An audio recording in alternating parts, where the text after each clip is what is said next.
Candice, and this is my review for WWE's No Mercy 2008. This will probably be a bit controversial, as I'm imagining this pay-per-view will either you're really gonna like it, or you're just gonna or you're not gonna like it very much. It all really depends on how you look at things. I really enjoyed this. Let's just get that out of here right now. I really liked it. You can probably see it by the numbers in the description box. But bear with me. I'll go through. I will explain why I like this pay-per-view so much, and just go from there.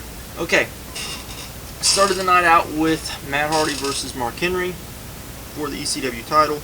Definitely not a match I think a lot of people were looking forward to, but this was actually okay. This was you know, this wasn't bad.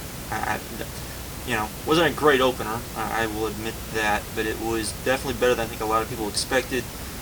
Wasn't bored, and just was enjoyable, was okay. I give it 2.5 stars, was what it was. From there, we go to the women's match, Beth Phoenix versus Candice Michelle. I really wish they would have given them more time, as they were really seemed to have some stuff going here, and then it just kind of went out. It didn't give them very much time at all. It's one of my few complaints with this pay-per-view here, because I really think they could have let them go a little longer.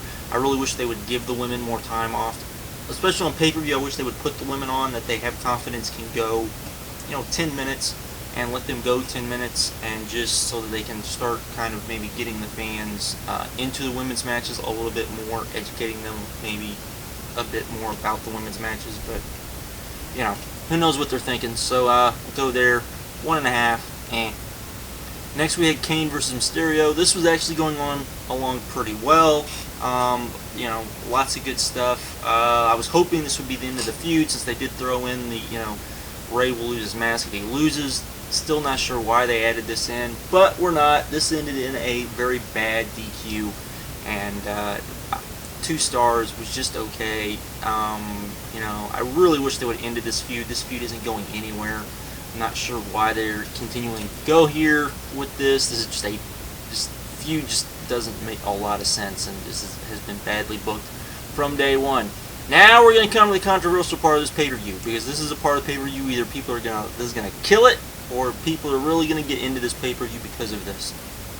They had a whole segment with MVP. MVP is backstage, being the MVP character, believing that he should have been on the pay-per-view because he is the MVP, not getting to do so, so he goes out to address the fans. This leads to Randy Orton. There's a very nice Randy Orton MVP little montage here. After that, Simply Priceless and Manu comes out. They have a little jabbing back and forth. Then Punk and Kofi come out. This really served a lot of purposes, and while I'm not big on interview segments on pay-per-view, I think this did, with the exception of Punk, who, I understand them putting him in this feud, because eventually you were going to have him and Orton feud. I think everyone else came out looking much better than they did going in. MVP looked like where he should be before he was starting to get punished. Simply Priceless and Manu looked good. Kofi and Punk didn't do a lot, though Punk got a very good pop, and this just worked on the pay-per-view. I think it served the purpose that it needed to serve. It got all of these guys on without doing a match. I don't think you could have done this in a match. You probably would have been able to do it on television without question, but I think as on the pay-per-view, I do think it worked, and they definitely needed to fill time given the fact that some of the matches didn't probably go as long as we thought they were going to. So I'm okay with this here. A lot of people aren't going to be okay with this here, and that's really going to matter on how much you like this pay-per-view, and that's the truth, and I'm just putting that out there. So there we go. Next we had JBL versus Batista for the #1 contendership, and this was short. It was, I believe, just at 5 minutes, or right around 5 minutes. But you know what? Do you really want to see Batista and JBL go for 10 minutes? I actually think they could have gone 10 minutes and still put on a okay match. But you know what? This match was short. It put Batista over. It made Batista look good. You know, the people that like Batista, he looked strong. It definitely made him look strong going into a world title feud. So I have no problem with this being short. You know, I still only give it a star and a half. I think it was definitely a squash. It didn't necessarily look like a squash. And then we got, of course, after the match, we got JBL, and then we got excuse me. See, this is what happens when you eat a nice rich brownie before you get on video. Not a good thing. Crime Time comes on. Kind of jabs JBL a little bit. Nice little segment here. Again, this was more of a TV segment, definitely, but it worked in the concept of what happened. JBL basically getting destroyed. So I was okay with that as well. Next we had the Big Show versus Undertaker, and this was surprisingly good. It could have even gotten better. I'm giving it 3 stars. This was very interesting and really sets up this feud, which is not a bad thing at all. Basically, the premise of as we know, you know, Undertaker is considered the best striker in WWE history, except that he got outstruck by the Big Show.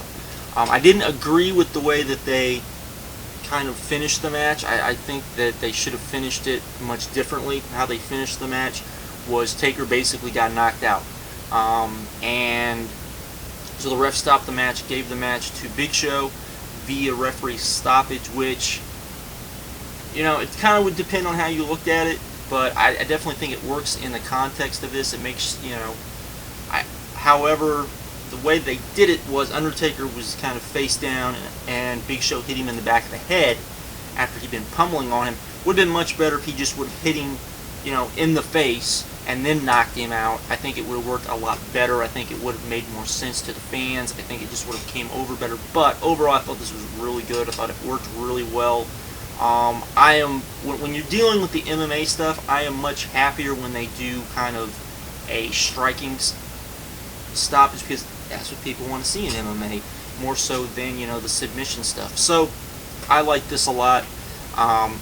There we go with that.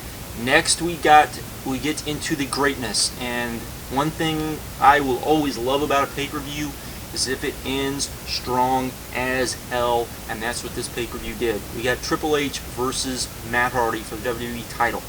People are going to bitch about this match, and I got news for you. You shouldn't bitch about this match. This was a great match. It was a little slow at the start, I will admit, but then it picked up, and once it picked up, it got really, really good. And one thing this match did, and I always bitch about Triple H when this happens, this made Jeff Hardy.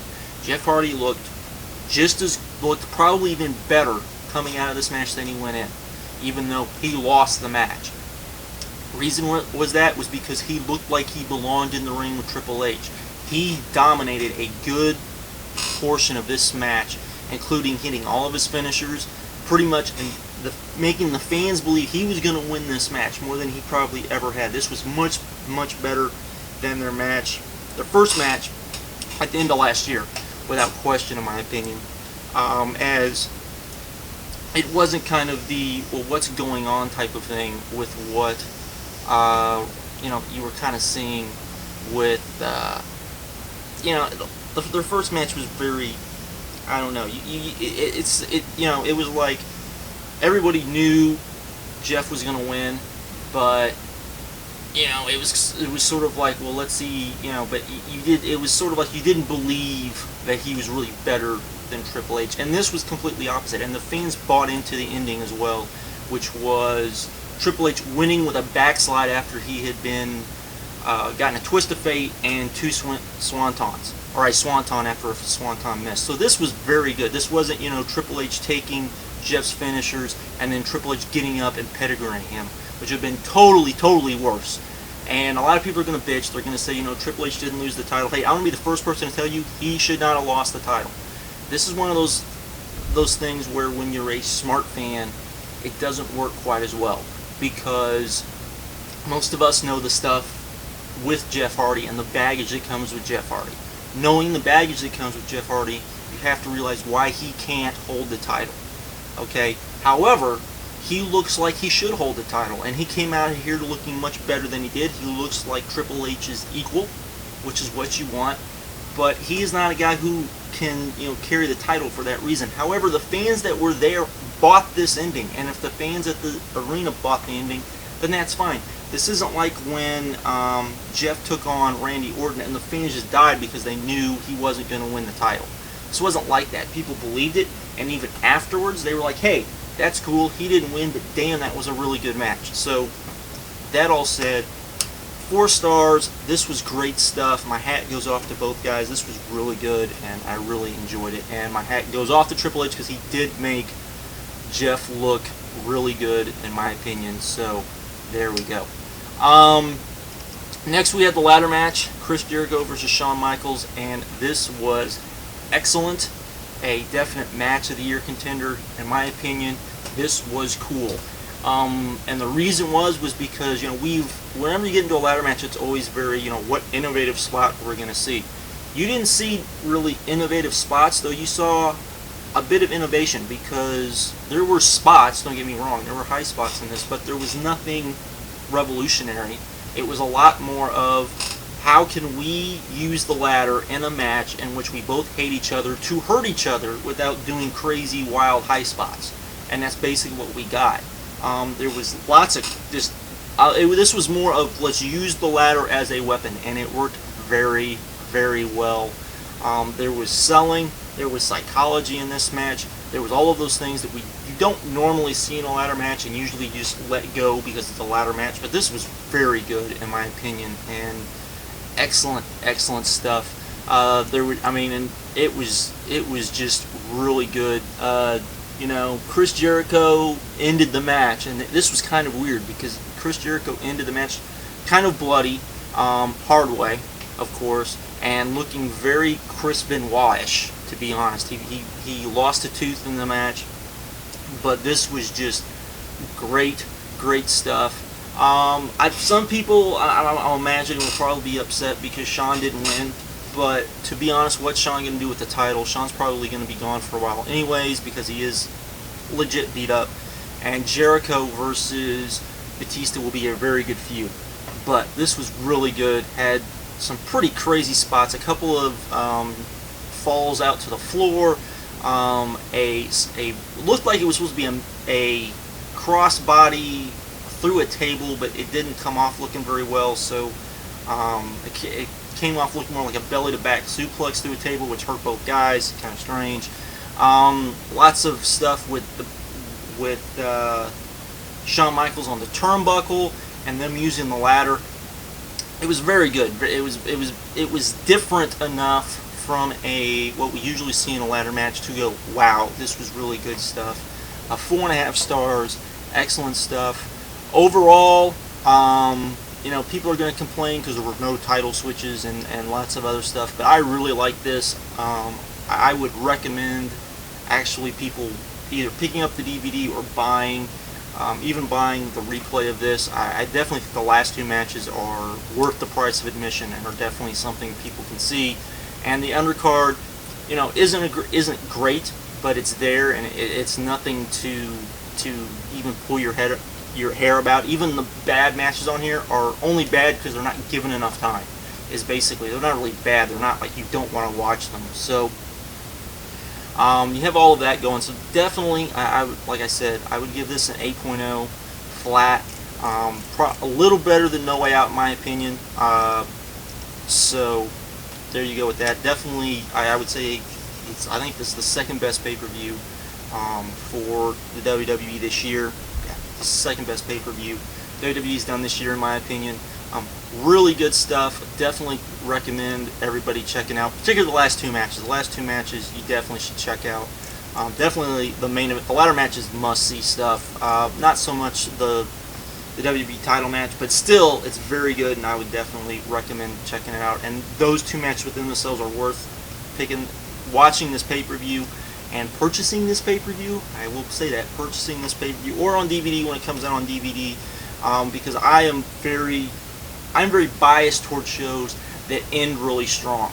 I can live with a undercard. But if your last 2 matches end really, really good, I'm more than willing to give you the nod, because, you know, I just am. Just kind of the way I am. But anyways, I'm out. Have a good one. Complain, bitch. Do what you guys do in the comment section. I'm out.